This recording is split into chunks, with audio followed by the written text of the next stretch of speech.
Good morning, everyone. We're on for another session with a partner interview today as part of our partner series.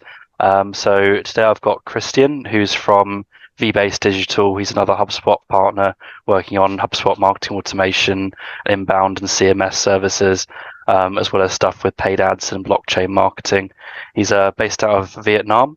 Works with clients across the APAC region and Europe, and we'll be talking a little bit today about HubSpot and about our experiences working together with HubSpot clients and in the ecosystem. So, hi, Christian. Thanks for joining us.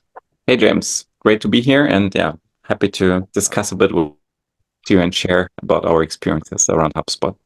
Awesome. It's lovely to have you. So, to get into it first, can you tell me a bit about how you got involved with HubSpot? Like, what excited you about HubSpot and made you decide to get involved with it as a platform? Absolutely. So my journey goes a bit back, and there's two parts to that. One, before getting into building my own company and getting ultimately into HubSpot, I was working for a number of years in IBM back in the days, and which allowed me to look at actually pipeline management and being a sales rep. So I had both functions. I was in sales marketing, but also was in planning, pipeline planning. So I saw the big IBM company, how they were deploying pipeline targets on the one hand side. On the other hand, how salespeople had to enter, at that time was Siebel, into the CRM and work with the pipeline as a seller. That's pretty long ago. Now the HubSpot, in 2008, 2009, I founded a company called Use, which was doing location-based marketing solutions. And eventually, at the point where we were looking at a more robust CRM, I compared HubSpot with like Zoho. We looked at Pipedrive, a couple of CRMs on that level where we were, and just the most from the usability as again end user first for my own purposes. And that was eventually leading to then looking deeper into HubSpot and joining the solutions partner program, and to fast forward to today, focusing with my team, my company, only on HubSpot, helping companies with better use of HubSpot, marketing automation, workflows, CRM setup, and also on the CMS and content work. That's awesome. Similar story to myself, actually. Was also like the super user for the CRM side of things in my organization, but just loved it as a platform and got into doing it as a service in the same way. So that's awesome to hear. Let me just add on one thing also, because the experience to onboard as a partner with HubSpot itself, despite recent changes a bit for commission structure and stuff, but I think HubSpot is doing a pretty outstanding job in terms of like how they work with partners and how they onboard partners. And I mean, maybe we're also just lucky with our partner account managers, or the PDMs, partner development managers, as they called now. Have been going with the extra mile. So it's also this on top why I am on HubSpot and what I really enjoy about the focusing on HubSpot as a platform only. So as a team also, we would work only with clients around HubSpot. Of course, we can integrate things, but anything we do is revolving around HubSpot as a platform. Understood. Yeah, makes sense. So could you tell us a little bit about like one of the bigger customer problems that you've solved with HubSpot and how you went about that? So I can pick one of our clients out of Germany, Austria, probably. It's a technology company. They're in the augmented extended reality space. It's a company around for 7-8 years. They've been merging two companies together. One had more the implementation arm, the other one had more the solutions. So they have been going through a rebranding. They have some funding. So it's a growth stage company in the tech space, basically, which sells their medium complex product, B2B environment. And when we got in touch, they were an existing HubSpot user, but they had the pain point of knowing that they spend every month on their HubSpot license, but they were not leveraging it fully, or let's say very little actually. And it was both on the marketing and sales side for them. So they had that pain point from a software usage point of view. And the other pain point was actually around the internal team. So despite being, small mid-size company. I think it's about 60, 70 people in total, but on the marketing and sales side, the team is relatively small. They had some turnover also in terms of staff. So the head of growth basically came to me saying, can you train us in HubSpot? Then the next question was, can you do an audit and help us understand, are we using it correctly or not? And from there, we developed this audit, a roadmap, basically for them for 3 to 6 months on how to improve the usage, how to train the team more, and really help them to leverage the platform. Now, the biggest pain point we were solving initially then there when we got into like a more continuous engagement was they're helping them to set up their attendance at trade shows and events. They figured out post-COVID, people wanted to go back to trade shows, meet them in person. That's where they got the best converting leads for their business. So they wanted to basically use HubSpot to track everything around those trade shows, from the invitations, the ads, the social posts, including also on the website event calendar page where all these events they're attending and the trade shows are listed, which can be used as a landing page, then also for the campaigns.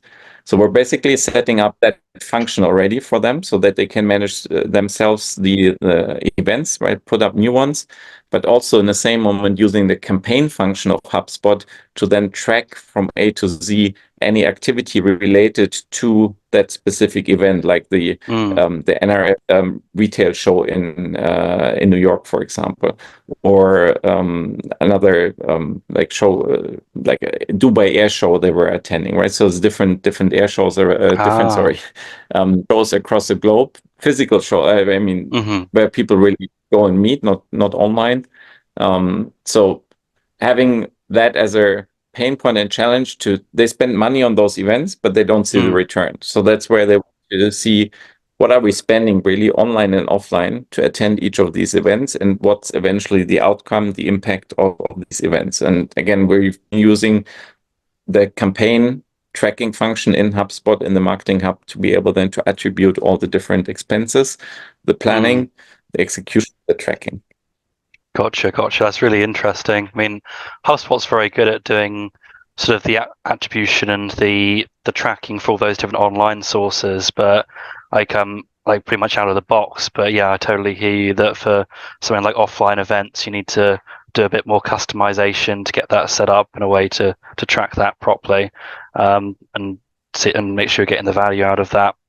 So how long did it take you roughly to build that out? Awesome. That's a very, very interesting use case, and particularly like because HubSpot out of the box is very good for like tracking online sources, but you definitely need to do that extra degree of customization for those kind of offline events, and that being such a big marketing effort for them, I totally understand where you'd make a focus on that. How long did it take you roughly to implement that solution? I think from the first request, can you build us that event calendar? We start tracking it. I think it took us about 3 months in total between the kickoff and then the implementation, because like in November, December last year, we had the first events they were attending. But by now we've done probably like 10 or so with them, for them. And we also managed then the ads, for example, right? So they run LinkedIn ads, for example, and Google ads. So all this is attributed, but in the same moment also then contacts made on the booth. So we develop also a whole like lead flow for the sales rep so that they understand visually how things come together between the online and the offline part.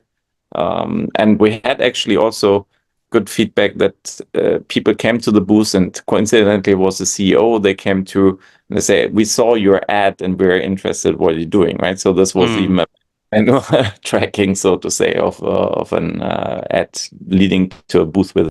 That's brilliant result. So thinking about sort of the wider picture of HubSpot, like what do you see are the trends in HubSpot at the moment? Like what your clients talking about a lot at the moment? Well, our clients are actually at a stage where we help them to improve the baseline rather than looking towards the future. So it's very pragmatic stuff on like set workflows, automations. However, from my perspective, I think there are two parts to that. One is obviously AI, Mm-hmm.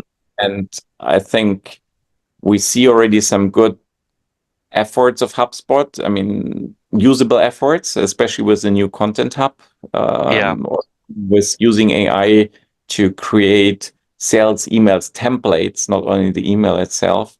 Mm. Uh, and there's so back to also the knowledge level of clients I see so far, educating them really on those features and show them, handholding them basically, and show them how they can apply them, those Mm. AI features. I think that's work we're doing already. I want to do more, and this is where I see also a trend in HubSpot that the whole content hub as one part, but then AI from A to Z across all different hubs, to really Mm. get more features in, polish them more, and really leverage AI across the HubSpot complete CRM suite. I think that's a trend, the big trend I see. The other one, when it comes to CRM and more generic, and this applies more to emerging markets, I would say, than Mm-hmm. US or major European markets, is messaging. Because Mm-hmm. today, you have your WhatsApp native integration in the Yeah. messenger and the chat, but the reality is also in countries in Southeast Asia and other parts of the world, there is a plethora of different messaging apps out there. Mm. Viber, there's WeChat, there's Line. So as a company, you want to have all these chat conversations from the sales reps in your CRM, and you want to be able to run automation on those. But they're not natively integrated. There's left and right some integrations. But the Mm. reality is also that a lot of business conversations actually in those countries are happening through the messaging platforms. There are quotes sent, there's invoices sent, there's signed contracts sent over messaging platforms and not over email anymore. Mm. So already from a compliance standpoint, you need to have them in your system, but also you want to, again, centralize the knowledge, right? So I think this is not necessarily a trend, but this is a need I see, Mm. to build something around that and have messaging better integrated in HubSpot or in any CRM for that matter. Yeah, that's a really interesting point. Like, I mean, like yourself, I live over in Asia, but also come from a European culture. So, like, that has definitely been an adjustment, seeing how much Facebook is involved in local trade here. And pretty much whenever I want to go and buy something, I go onto a Facebook marketplace to do it, or I chat to a business through a social media network. That is definitely very prominent here, and like does take away from some of those core things that we see within those other core markets with HubSpot and the way that we communicate and the way that HubSpot's set up to communicate. Do you see that having quite a big influence on the way that HubSpot develops over the year ahead, or are there any other things you think are going to be in HubSpot's future that are quite prominent? So despite HubSpot's efforts to be more present in developing and emerging markets, right? And that's a space they try to conquer Mm. more. But I don't think it's their main priority. Now, I'm here to fill the gap, Mm. meaning, so I've identified that need and actually in process of building a marketplace integration, which would allow these multi-messengers to connect into one, basically Ah. link into HubSpot and then have it centrally managed. And I'm not talking only about the marketing and sales, but also it's very specifically the customer service part. You want to have customer success and your Mm-hmm. CRM ongoing with your client also over that chat channel and directly back into your contact record or in your help desk ticket, for example. Mm. So that's something where don't think HubSpot will go directly because being still US centric or first Yeah. world markets, for them, I think the checkbox is done by integrating WhatsApp Mm. native, but all these others, I don't see it happening anytime soon. So I think there's a real opportunity which I'm building on. Oh, awesome. So is that something that's still in development, or have you pushed something into the marketplace already for that?